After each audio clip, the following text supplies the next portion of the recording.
Question. It's a carbon dioxide gas enters a water-cooled compressor at a condition T1. So we write all the conditions as state 1. So conditions are state 1, this 1, state 1, and this is state 2. So condition as state 1, pressure is 1 bar, temperature is 10 degrees Celsius. You know the diameter to be 10 centimeter. When you come to state 2, pressure is 96. So when you look at it, this is what a converging process. So you know, if the diameter is very big, the pressure here will be less. Because imagine, but if the diameter is very small, the pressure will be very high. Imagine a lot of people trying to pass through one hole. In real life, take it to real life. A lot of people trying to enter through one hole. The pressure there will be very high. That's why you can see this one, the diameter is very small. The pressure there is very high. Thank you. So, we write the condition for state 1. P1 is equal to 1 bar, T1 is equal to 10 degrees Celsius, D1 is 10, P2, T90, B2 is this, B2 is this. Okay. So now let's come to our question. You know, when you have this equation, this question, you know the formula we call on that's what change in enthalpy plus what change in kinetic energy, something like this over 2 plus this is equal to Q plus W. Now we can get this because they've given us our enthalpy in the question by it was what kilojoule per mole. We normally use what kilojoule per kilogram, but this time around they're giving us per mole. No worries. We can get this one to direct from the question, but we need U in order to get this. So we have to calculate for our U.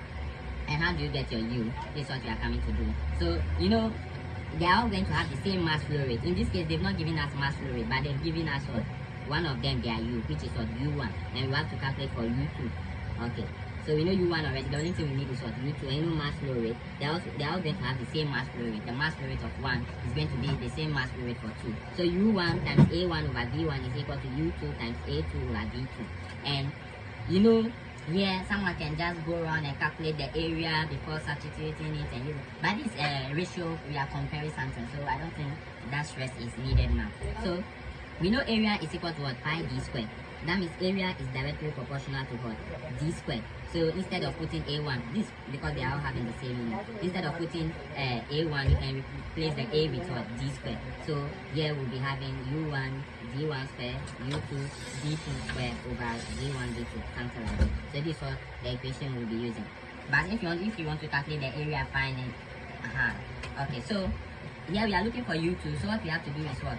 Is make U2 the subject of the equation, and then we substitute in our U1, which is 0. We substitute in our U1, which is what 10, and substitute in our D, substitute in our D2, which was given the question, then substitute in V1 and then D2, so which will be D2 squared. When you put everything inside your calculator, you are getting your U2 to be what 3.602 meter per second. So we can confirm on the units and see we have U2 to be equal to what U1. U1 is what meter per second times V2, which is what V2, which is liter per mole, times your D, which is in what centimeters. So times centimeters all over your V1, which is also liter per mole, times your D, which is also in what centimeters.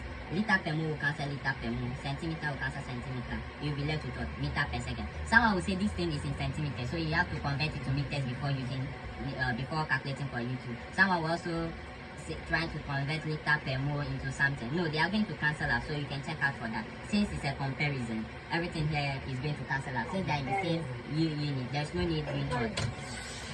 need converting them. So because they are going to cancel, your final unit is going to be meter per second. So you can still do this at one side. So meter per second times liter per mole times centimeters all over meter per mole. When you are bringing the mole out, there's no need bringing the negative sign times centimeters. Liter per mole divided by liter per mole, centimeter per centimeter, you are going to meter per second. That's how our U is. Now we know our U2 now, so we can go ahead and substitute them inside our general equation in order to calculate for what they say we should. So they say what is the rate, what is the heat transfer rate from the compressor. So that means they're actually asking for Q, but since rate is there, they are asking for what power, because Q over T is that's what the rate, which is what power. So now our equation, which is what delta H is equal to delta U square over 2 plus this is equal to Q plus W. Here they've given us what? The power supply to the compressor is 12.5 kilojoule mole. That means they're giving us what? This. Because work over time. Now so they've given us this. They've given us some information on this. It's what? Kilojoule per mole. Everything is in per mole. Okay. So now you know horizontal. So this one definitely is going to be what? 0. So our final equation is the delta H plus this is equal to Q plus W. Now let's see. Our enthalpy, the one they've given us was in what? Joule, kilo. Let's forget about the kilo. Kilo just means it's a constant, which is 1000. So they've given us our units here. The enthalpy to be what? Joule per mole. Joule over mole or joule per mole. Someone will write it like this. And they've given us our W to be also be what? Joule per mole from the question is joule per mole. So that means our final answer, these things here should also be in what? In joule per mole. That means our final answer should also be in what? In joule per mole. Because we are doing addition here. Whenever you are doing addition, you can only add if they are in the same unit. But right now, let's check the unit for this. Let's check the unit for this. You know this what? This is from our initial. This is what? Joule per kilogram. Because it was kinetic energy, which is what? Half mv square. And they divided through, and the half mv square is the same as what? Kilogram times meter per second square. And they divided through by what? By mass, which is what? Kilogram. And you know this here is what? Kilogram times meter per second square is the same as what? Joule. So here is what? Joule per what? Kilogram. That means our unit for this is actually what? Joule per kilogram. So how do you convert? And you want it to be in what? In joule per mole. We have joule per what? Per kilogram. And we want this to be in what? Joule per mole. So how do you convert joule per kilogram to joule per mole? So to convert joule per kilogram to joule per mole, that means kilogram have to come to the down. So you have to put mole here, and what has to be at the top to cancel the kilogram? That means kilogram has to be at the top. So that kilogram will cancel kilogram, and will be left with what? Joule per mole. Now this is going to give you some information. And which information is that? This kilogram per mole we put here should give you some information. That means this kilogram per mole, when you go to our SHS, this mole concept, we know mole is equal to what? Mass over molar mass.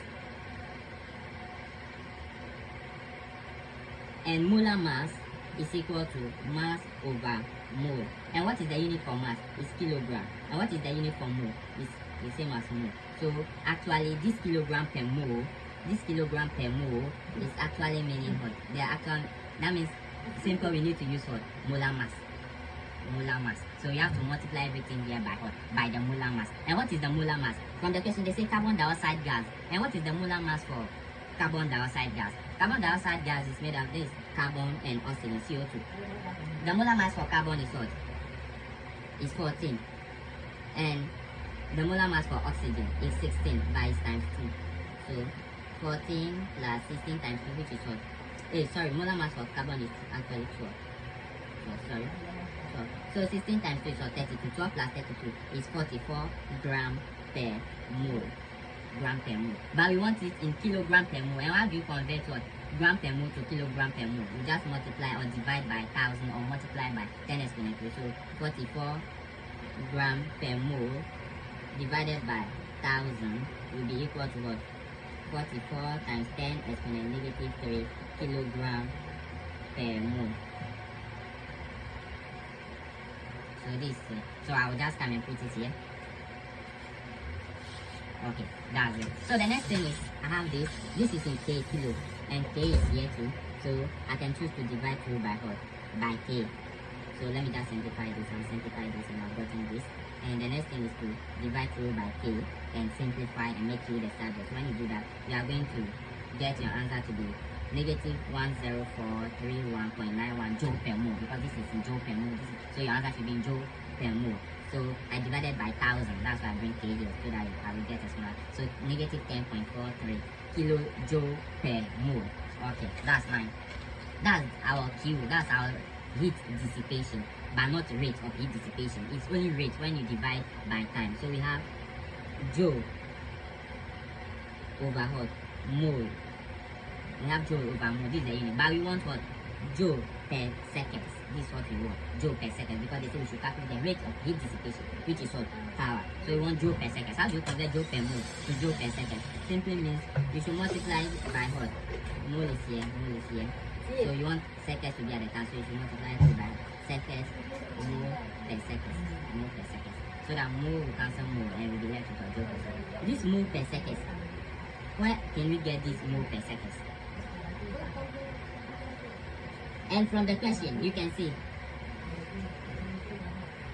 we can calculate for what? Mass flow rate. When you calculate for the mass flow rate using this, and they've given us our V to be what?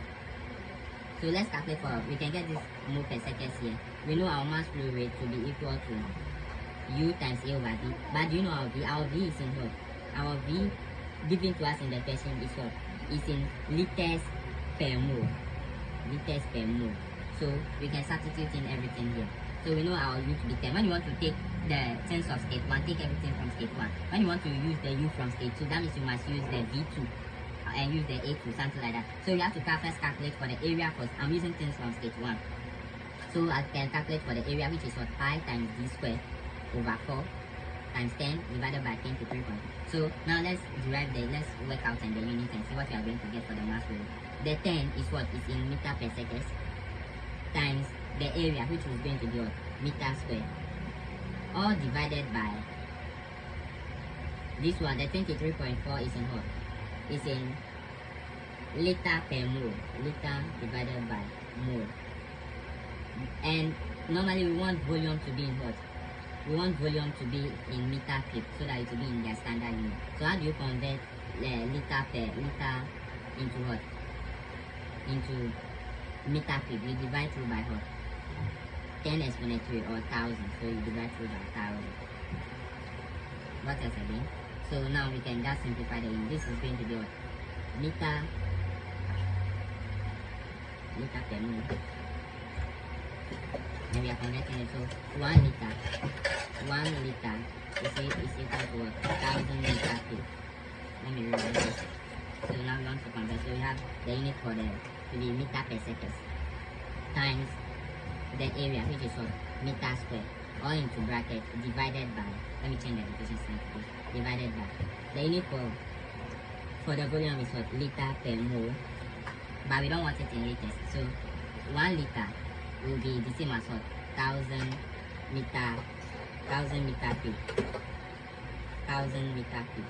So 1 liter is same as 1000 meter cube. So from here we can see liter will cancel liter. Then we'll be left with what? Meter times meter square will be what? Meter cube over second, divided by 1000 meter cube over mole. Now you know what we do here? We change the division sign to multiplication. Meter cube over second times what? Mole over 1000 meter cube. Meter cube will cancel meter cube. We are going to be left with what? Mole over seconds times what? 1000, which is the same as what? Mole per second times 10 exponent minus 3. So this is actually our unit. So when you take it back, we are going to, and you multiply through by the figures, we are going to get what? 3.3559 mole per second. You can see we've gotten the mole per second here. So it's 3.559 mole per second. So now we have our mole per second as I was talking about now. So we can multiply joule per mole times mole per second. So that mole will cancel mole and we'll be left with a joule per second. That's what we are looking for. So the next thing is just to multiply our Q times our mass flow rate. Then you arrive at this. When you multiply, you get negative 10.43 kilojoule per second. And you know joule per second is the same as watt. So our answer is 10.43 kilowatts. So this is our final answer.